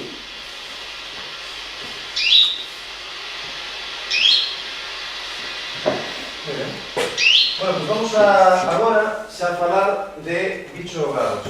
Ahora xa, se queredes... bueno, iba a decir de broma, así que...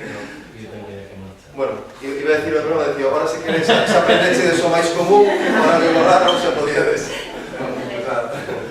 Esas xa son aves máis raras, son aves máis ocasionais. Esta Bacilloscomus collegiata tristis, ou tristis, é nidificante no norte de Siberia, vivera entre Irak e Bangladesh, no sur de Asia. Diogante en Europa, pero como divagante é regular en Escandinavia, e sobre todo ten un pequeno truco porque normalmente cando soen marchar todos os picafollas comuns de Escandinavia para invernar ao sur, chegan estes, aparecen durante uns días, e despois desaparecen. Entón ali os teñen super controlados. É realeza a nivel galego-español, con registros de novembro e febreiro, e a identificación é difícil, porque ollo coa variación que hai destes avietinos marronciños que había en Escandinavia, porque hai uns que son cagados, o sea, dentro dos marróns hai uns que son marróns tirando a pálido, que son moi parecidos a estes, e despois, bueno, ahora xa describiron máis tipos.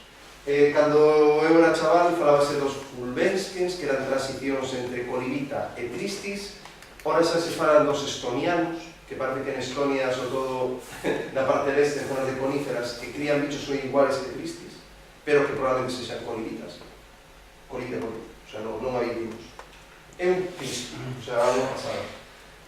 Os puntos claves son a cor xeral, a cor do bico e das patas, a cor das auriculares, engadiría a cor do panel alá, e, bueno, o do reclamo é fundamental para confirmar un tristis, porque o reclamo é super mega diagnóstico, é unha pasada.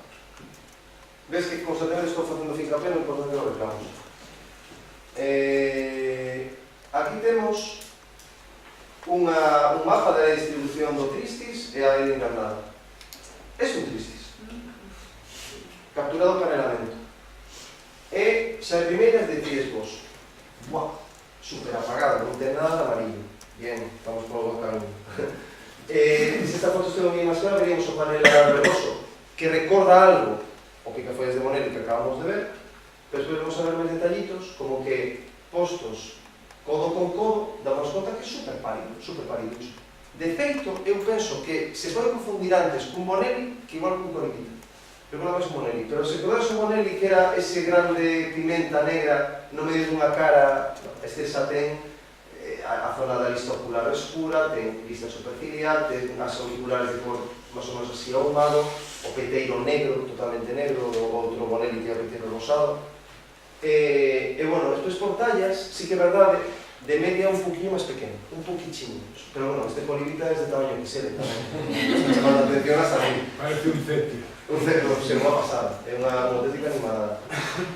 Este mesmo exemplar. Bueno, este é un tristis en Fisterra, ou por lo menos candidato serio a tristis. Ah, non, isto é escoitara, sí, isto é un tristis, sí, isto é o comentar. O que pasa é que este ten unha peculiaridade, este non ten panel largo, pero ten unha outra marca de moitos tristis que secundarias e terciarios como de grisáceo. Pero é un paseado sen amarillos, patas negras, peteiro negro, pois a ver eso reclamo. Este captura o panelamento, enlaxe, co panel alá xa verdoso máis diagnóstico. Neste exemplar se ve un rasgo que eu detectei, vi un tristis, que é a primeira cita partida da Coruña, este mes de decembro, o día 14 de decembro. Vino con Alfonso Galeiro, vimos durante 20 minutos, e non se volveron a relocalizar. Pero de primeiras, o primer golpe de vista é que a área contrastada. Por que? Porque ten, aparte do panel alá verdoso, estas grandes cobertoras no borde forman unha línea pálida. Entón, se entornares os ollos e miras como mirada sucia, parece que ten unha banda blanca. E isto teno, o tristis é diagnóstico. Isto jamás o tuve colibita, jamás. Aquí o vedes? Sin embargo, en aves, este non tiña esta faixa larga, tiña a parte verde, hai certa variación, pero normalmente estes son bichos grisitos. A ver, onde está o tristis aquí? Proba de vista. Quen o ve? Quen ve o tristis? Vístelo todos? Sí? Este? Está este? Muy bien. Fijaros que é un pelotazo, es un pompón blanco, es unha bolita de nieve. Claro, en este exemplar, en outros é un poquinho máis útil, pero en xeral suele ser chama a atención e dicir, joder, que pálido este bicho. Bueno, despois hai o detalle, as alas verdosas, as palabras. Este non será o que apareceu aí en Sabón? Sí. É que ese, eu creo que era, da variabilidade que teñen, era moi clariño. Era, dentro dos tristis, era el más pálido que con diferencia. Era como yo, o sea, pues, soy blanco, pues super blanco. Super blanco. Pero era mi mirada densidade que había ali, de picafollas, pues coincidiu con unha arribada masiva de picafollas. tenemos fotos de ese, del otro, de aquello, y yo creo que todo lo que había menos el Tristis. Estuvimos allí, no apareció. Moi ben. Vou poñer aquí o sonograma do Tristis. Por certo, este mapa está mal. Que van a dar conta. Disculpa.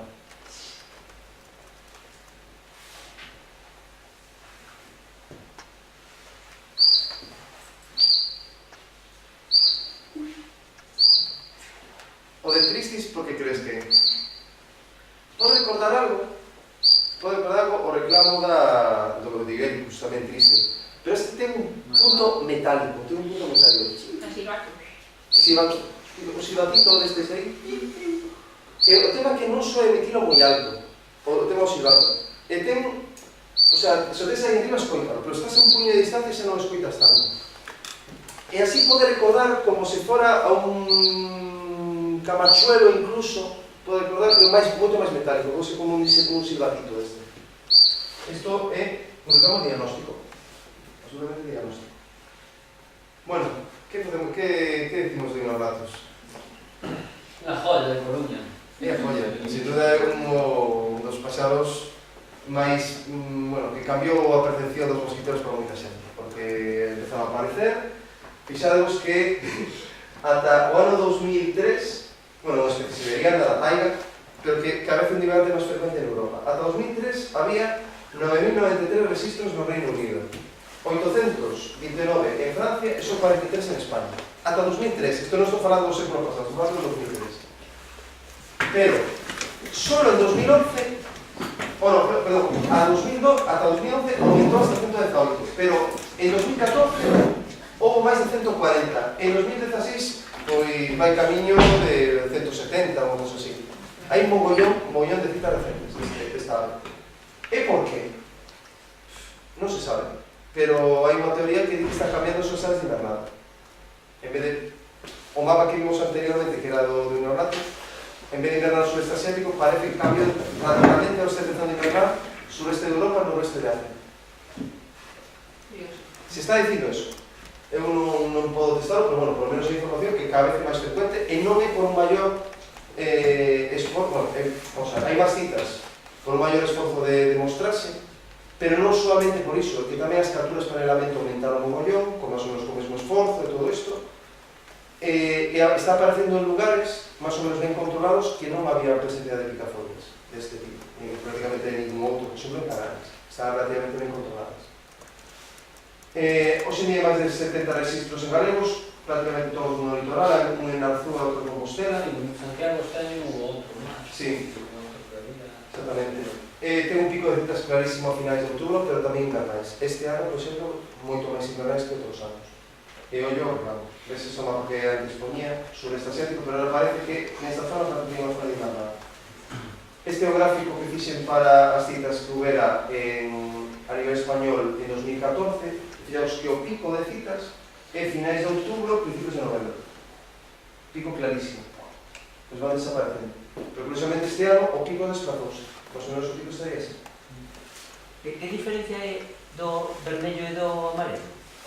Os vermellos son aves novas. E o amarelo son tamén incluídos as aves presentes anteriormente.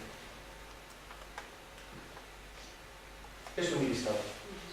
Chamativo, bandas alares de cobertoras medianas e redes cobertoras moi blancas, bordes tamén blancos en terciarias, lista superciliar moi notoria, base do peteiro, sobre todo a nivel inferior de cor rosada, patas tirando a rosácea, sobre todo nos pés, é unha visión en xeral moi amarela, blanca e verde. Sabe? Moi bonito.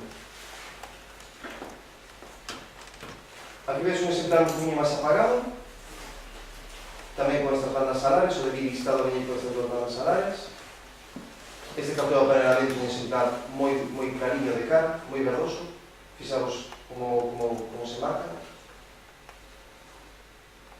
Este é o primer margarito. Perdón, este apareceu no campus universitario na Centro de Facultad de Ciencias. Este foi o primer margarito. Ese foi el que cambiou todo. Aí empezou todo. Con él empezou todo.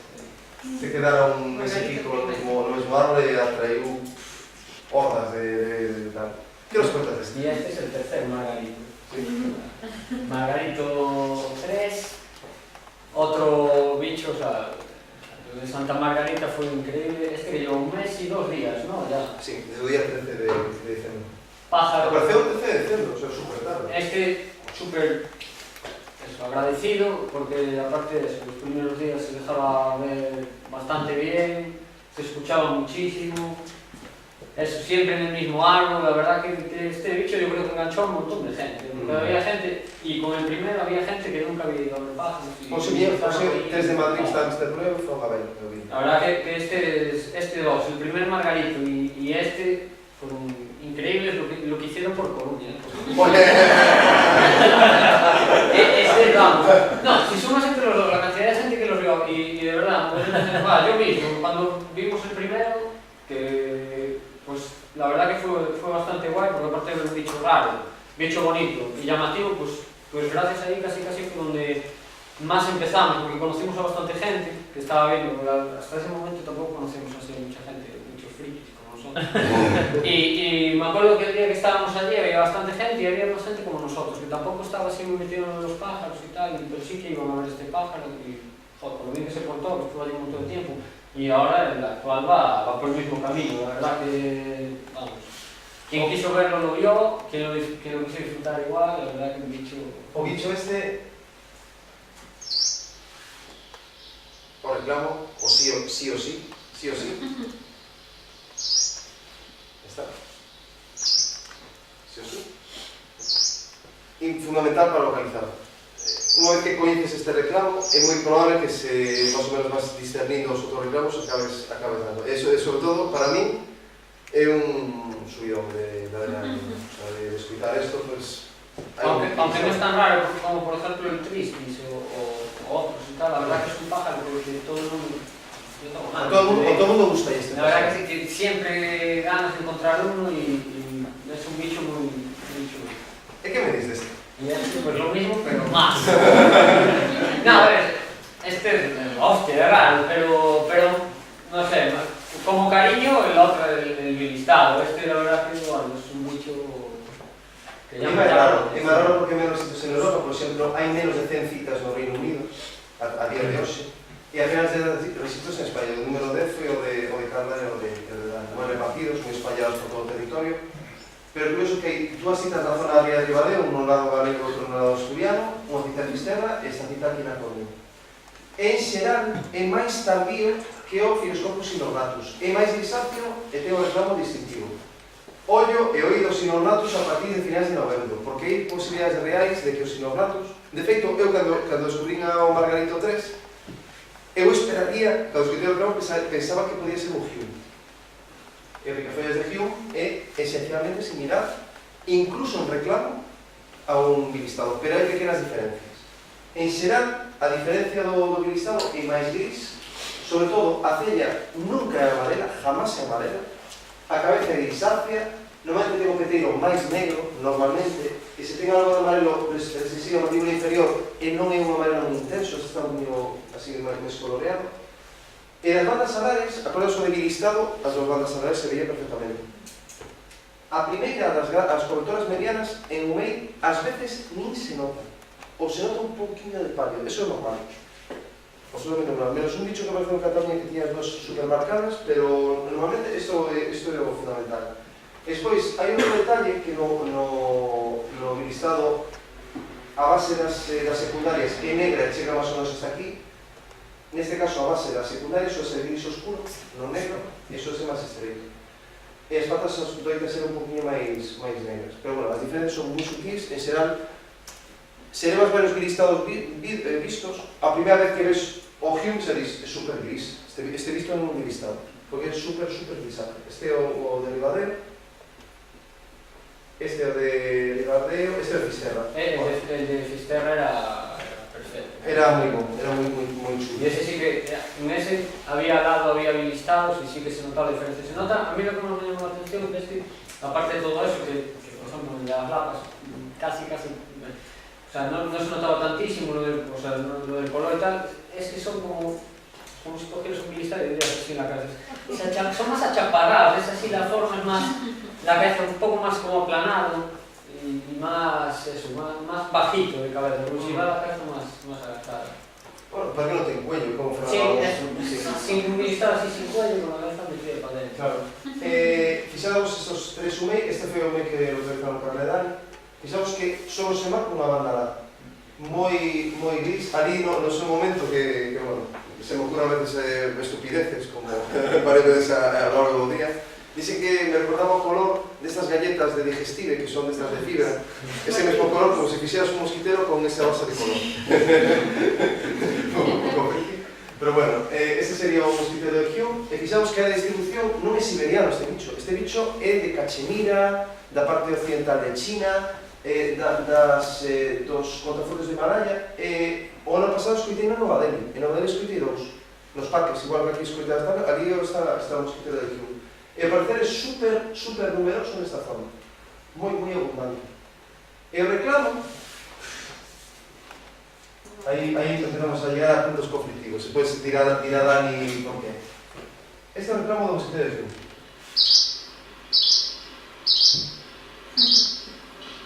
No es sí o sí, es chupí, así como en dos partes. Mirade, acordamos como era, mira, vou poñer o reclamo do bilistado. Fixamos o unido que é, o sí o sí, todo unha línea así como un pequeno tal, sí o sí. Vou poñer agora.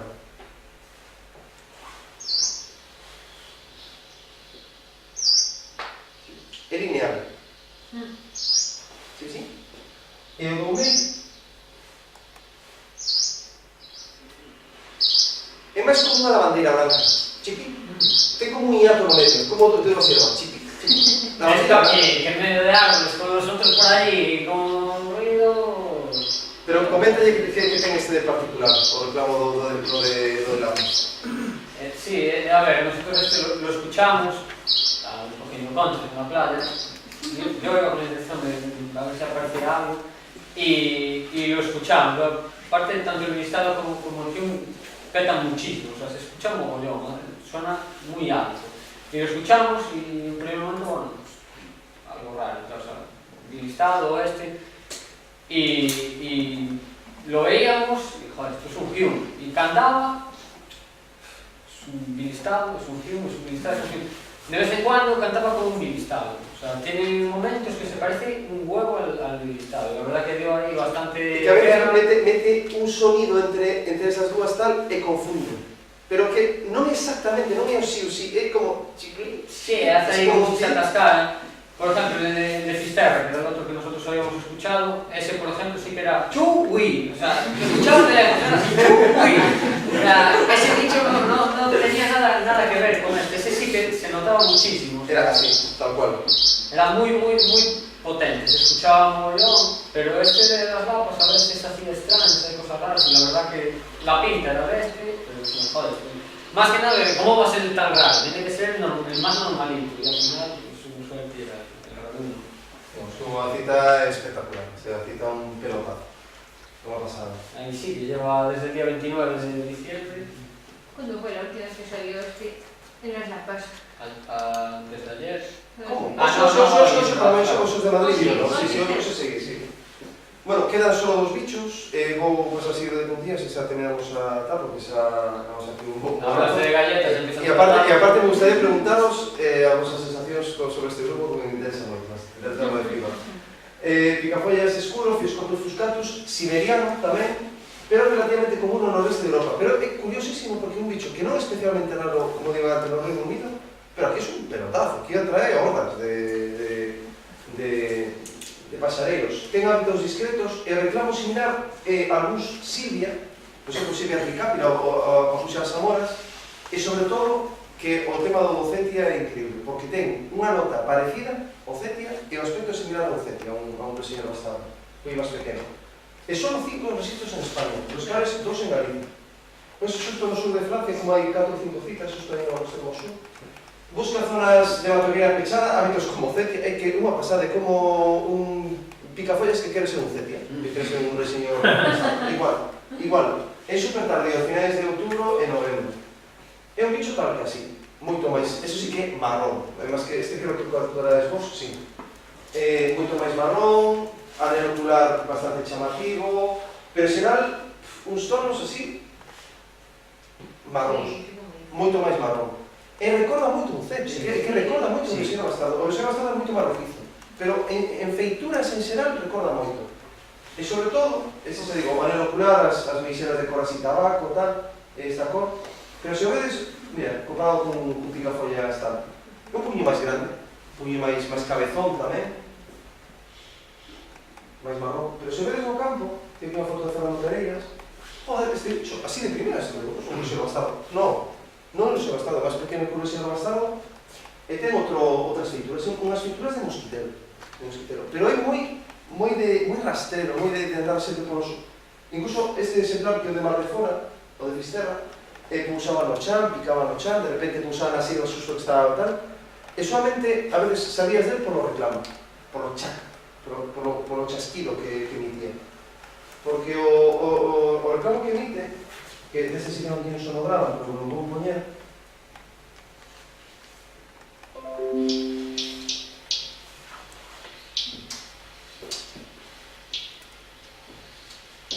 igual que se iba a tricápila, Estilo alerta, das papuxas, e o señor Bastardo, o pasa que se escoita moi poucas veces, tamén te o reclamo igual un poquinho máis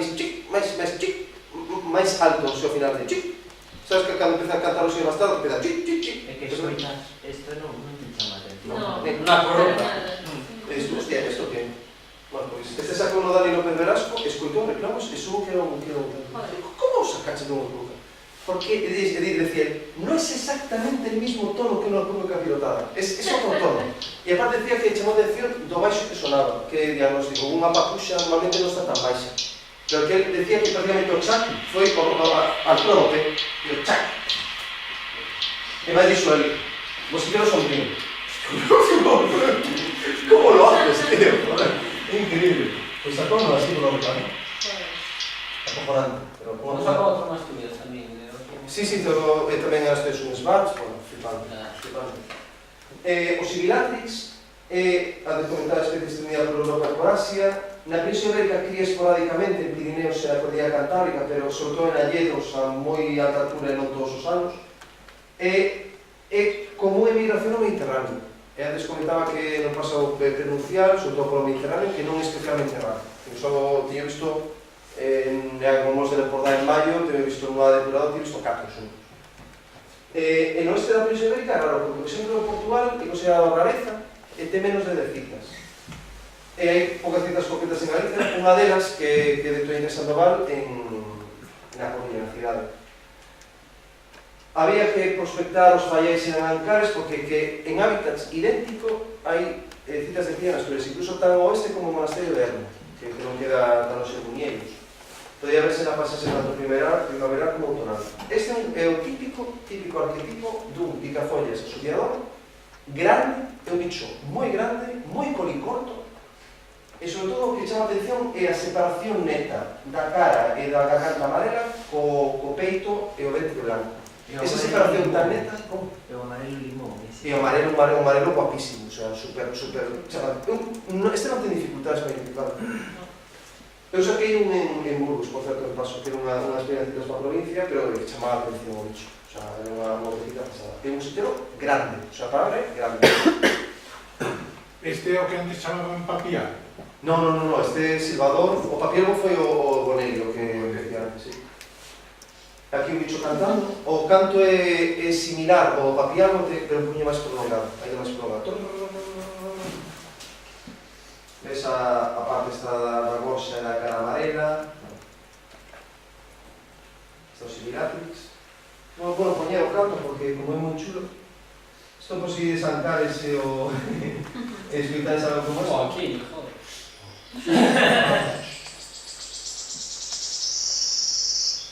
Ves? Moito máis prolongado. Tú sempre así como...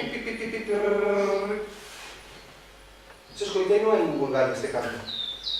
Chama atención. Este non, este é outro bicho. Non se empeza a cantar outra.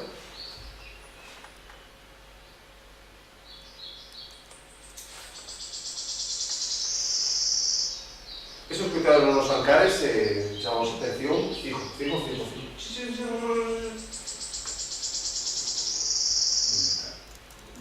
moito máis prolongado que calquer Bonelli, o sea, moito máis, vai moito máis alá. E o reclamo este, sí, tamén é diagnóstico. Pasa que ese escoiteino en tal foi moi baixinho. O problema é o que a non ser que estés encima do bicho non escoitas. Emigración, pero así. Penso que este bicho sácase se saca aquí por tema de escoito. Deste, xa para acabar, non teño máis que comentar que é un grupo moi complicado, os picafollas musicais siberianos, ainda se está estudando a ver incluso hasta onde chega a súa área de distribución, do acrédula, do yakutiensis, se son a mesma, incluso son a mesma subespecie, e hai varias capturas de observacións en Galicia. Igual non son tan raros, se vou coller aquí unhas fotos de algúns destes bichos, casi todos son capturados en outono, setembro a novembro, e que por precaución danse aves con signos da crédula, o sea, con por menos aspecto da crédula, e son picafollas musicais, en vez de amarillos, blancacentos, o de cor así como mus de limón. A parte de arriba tamén máis grisácea, ves que son, este é un picafollas música normal, fixamos a posibilidade de ver, este tamén é un picafollas musical, pero posiblemente un acrédula, posiblemente. Este outro de Manolo Carregal, de Fisterra, un 17 de outubro, super tarde xa para o paso de musicales, e chamou a atención dos observadores, que non todos mirados, este bicho, pero un bicho gris, con cella blanca, super blanquito. Este outro, un 3 de novembro, en Arteixo. Que fai este bicho un 3 de novembro, cando o paso normalmente de musical suele terminar o 10 de outubro, ou 9 de outubro, ou cosa así. Rubio Dani, o Fernando. Sí, tamén un bicho tardío, son bichos tardíos, pero de repente aparece un deste bicho super pálido, super gris, este viene de Siberia, pero non se sabe se son acrédula, yakutiensis, se hai un extremo igual aos tróquibus, o mapa que disponía, que bueno, pode ser unha cosa así. Recordad que hai pasaron rariños que están esperando por nós para ser descubertos, palas, boreal, troquiloide, oriental, de Schwartz, e son factibles. E nada, a modo de conclusión, pois o que se nos comentar. Non sei se tes algo que comentar. Que quien encuentre el de la cresta amarilla paga cuando. Paga cuando. No, o sea, o palas, ostras, o palas, tío, es una leyenda urbana, casi, Aparte... Foi xente de Galicia a ver un que apareceu en Cantabria, en Islares, que foron ali a ver. E despois un rapaz encontrou un que así tamén é herpetólogo, encontrou un no xardín da súa casa, fotografiou pensando que era un reyezuelo en Soria. No sei da súa casa, Soria, que todo o mundo conoce como sitio de imagen. Non aparece nada, jamás. E saca foto e dice, mira que reyezuelo máis bonito. ¡Ah! Que reyezuelo, son panas, tío. Aparecer sería nada máis. Non sei, por ese bicho facemos ainda aquí un bicho mítico. Nestas preguntas, como pulsades aquí el mundo dos filoscopos? Hay dos, los pequeños, y los marrones y los más grandes.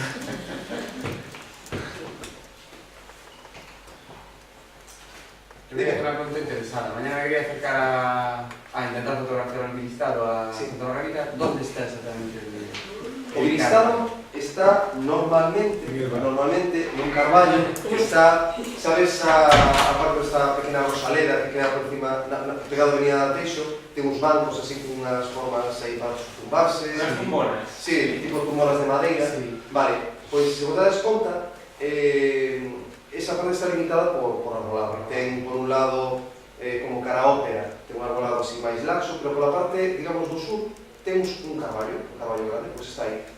E ás veces pasa outro carballo que está por un lado que queda como o flanco pegado a Casa das Cientes. E ás veces vai a unhas acacias que está pegado cara a Avenida Arteixo. Entón, desa zona non sale. Diría que o 90% das observacións están no carballo que está no punto sur. A pena que estes días non está piando, non está reclamando. E incluso hai un truco para isto. Os comento porque, como toda a vida, hai trucos. Que é coller o móvil. A ver, vamos poñer unha escena típica en Santa Margarita, pues, desde con prismáticos e a cámara. Todo así... ¿Qué Qué silencioso está todo esto. Voy a ver si hay algo. Entonces empiezo. Vale. É aconsellable, para non saturar o ambiente, poñer 4 segundos a tal, esperar un minuto. Entón, de repente, pois eso, pois aquí o reclamo.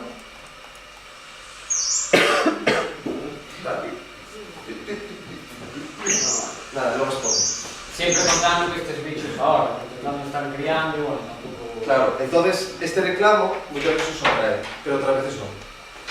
Entonces, o éxito de esto é relativo. Esto sabes cando sabes que está o bicho aí, a veces pouco tempo para ver se continúa presente, pues o pos, esperas a que responde, vale, pues sigue presente. E sigues tu camino para hacer as compras ou para buscar el coche. Entonces, bueno, ese sería outro.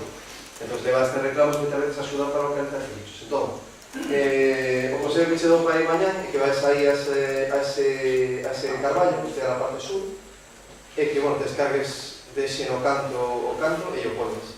E o bicho, ainda que non píe, suele se aproximar.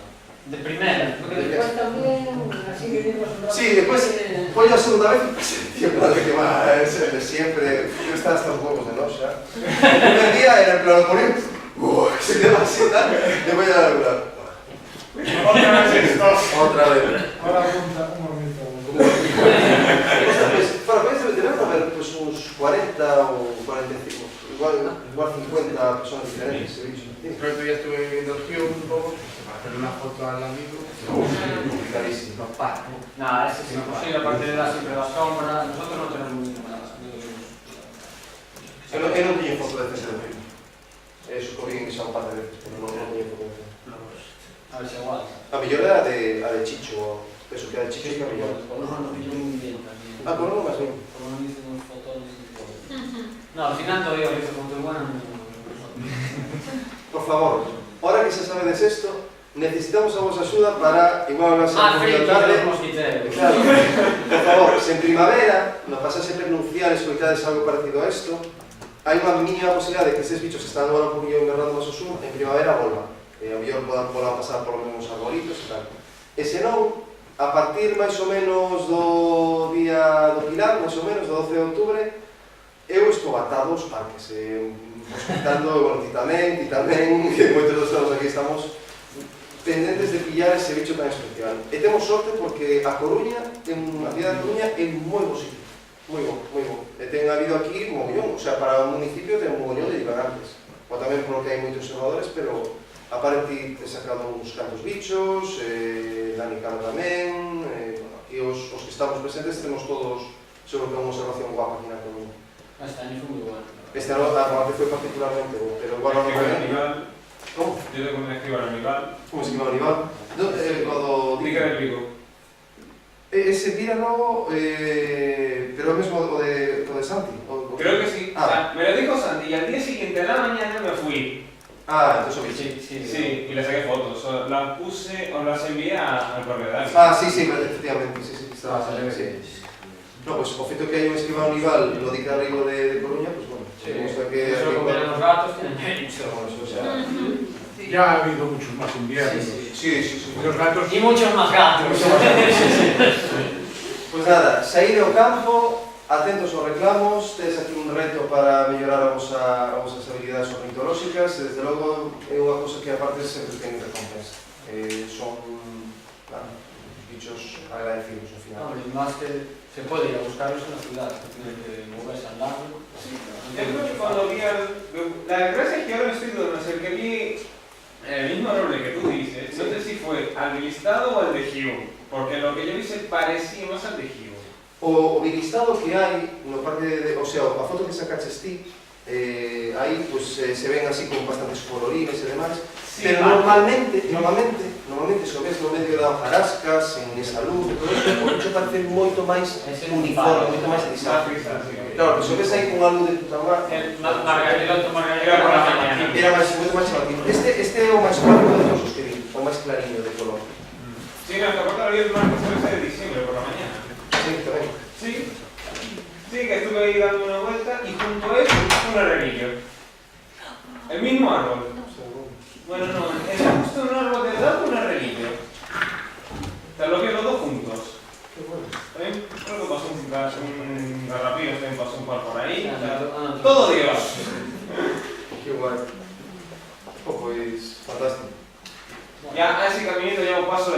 anterior.